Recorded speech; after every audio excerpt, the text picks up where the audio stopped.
Mandy, what did one California oyster say to the other? Let's get baked. All right, my oysters, we're gonna get baked. We're gonna start these baked oysters with bacon ends, bacon pieces in this preheated, sizzling little pot, and I'm gonna put those on the fire and let them render out for a bit. Slice a couple of shallots. There's nothing better in this entire world than bacon and onions, except for bacon and shallots. Bacon, shallots the king of onions. Bacon slowly sizzling away, and we're gonna just continue to render until they get a little bit crispy. We don't want them to be super crispy for this. We want them to still be kind of fatty and unctuous. All right, our bacon has rendered considerably. We're gonna go ahead and whack these shallots right into the pot. And then we're gonna just let them cook together low and slow. Go ahead and start to open these oysters. Now, when you open oysters, something that you always need to remember is take a towel, fold it a few times, place it right in the palm of your hand, because what's going to happen, I'm going to show you without an oyster in my hand here, what's going to happen is when you start to dig in, you're going to slip at some point, and you don't want to put that oyster knife through your hand. So I'm going to put that oyster right in the palm of my hand there. We're going to get right into this little joint right here. Just give it a little push, a little twist. All right, that separated it. Now I'm going to go right down the top to separate that abductor from the oyster. All right. Then underneath to separate the abductor on that side. And then I have this lovely little oyster.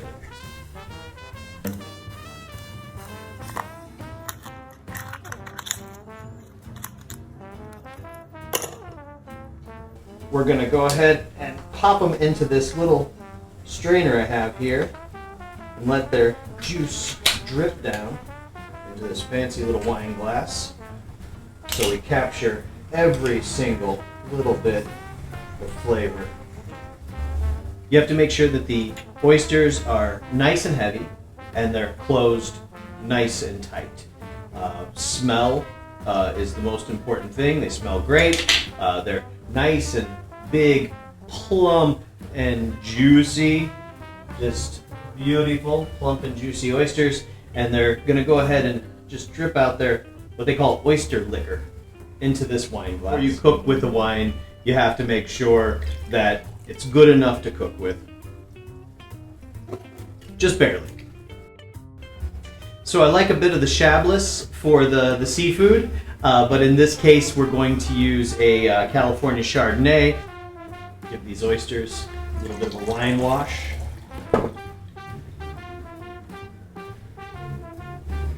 Now that right there is solid oyster gold. The bacon and shallots have got just a tiny bit more color than I was looking for, but that's okay. You know, we're having fun with this. And I am going to take, so about, what's that, a tablespoon of butter? I'm gonna just put it right in there. I'm gonna start to melt that.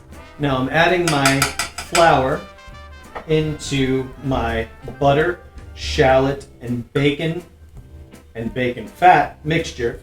And I'm going to slowly cook that flour for about 5 minutes or so, trying to not get any color, just nice and slow and low. Doing here, folks, we're building layers of flavor. And bacon fat, oh, it's got flavor. Butter, so much flavor. Shallots, flavor, flavor, flavor. Right here, some oysters, that's flavor flav. And let's keep it going. What's important with your roux is you have 1 part fat, 1 part flour, and then this is milk into a roux is a bechamel. This is stock and wine into a roux is velouté, right? So I'm gonna go ahead and put all that oyster liquor into my pot. And right away, it's gonna thicken up. So it's like a paste, right? And when you put the flour into the butter, and some people will disagree with this, but this is the way I do it. When you put the flour into the butter, you want the butter to just be melted and hot and not boiling. You can see here, maybe, that I have something nice and smooth. I'm going to put it back on the fire, let it bubble. All the flour is going to start to activate and it's going to thicken more, and then I'm going to thin it down with more milk. Okay, so that velouté back there is getting a little thick. I'm going to add the rest of the milk. Let it simmer. You just want to cook that enough so that there's no taste of raw flour. And it doesn't take long. Between the cooking of the flour and the fat, and then the boiling of the roux with the stock, the wine, and the milk, eventually it becomes a silky, smooth, creamy, delicious sauce. That smells lovely. I'm going to just let this hang out here for a second.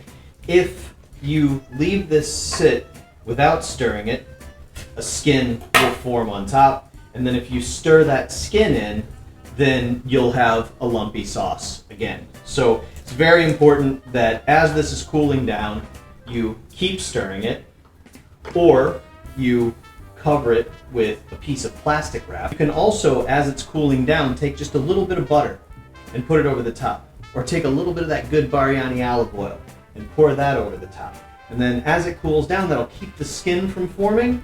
And then when you're ready to use it, you stir it.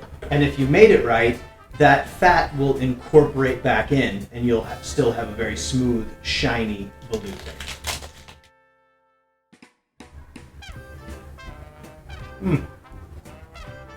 Well, nailed it. Doesn't need any more salt. Could use some pepper. Wow, that's good. So now I'm just going to go around and fill each one of these little oyster shells right up to the top. So now this very hot velouté has already begun to cook those raw oysters. And they'll be cooked really, really quickly. Just going to go through, microplane some of this cheese on here. Whole bunch of cheese on there. I'm going to pop that into the broiler until this whole thing hopefully browns right over and those oysters just get cooked. And then they'll be ready to go.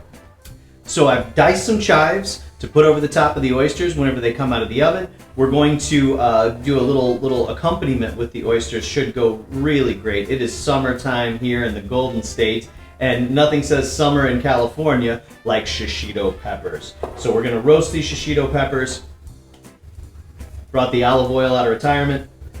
I'm going to give them a nice drink of olive oil and a good loving dose of salt. Very, very hot pan. Shishito peppers inside. It's so hot it's not even making any noise, but I assure you that thing is smoking. You think Jim Carrey will sue me?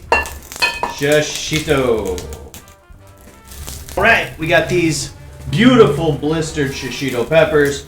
We're gonna hit them with some lemon juice. We're gonna hit them with some more lemon juice.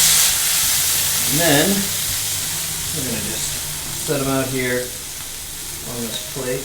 These peppers are on fire. All right.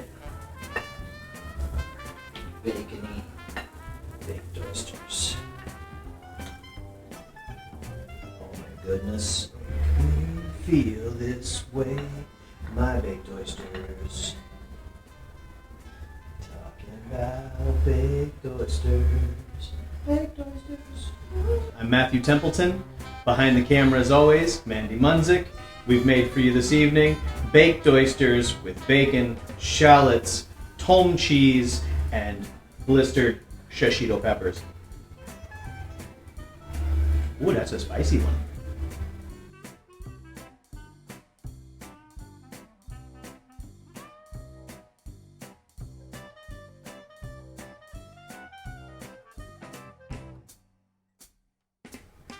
Let's get baked. It's legal here.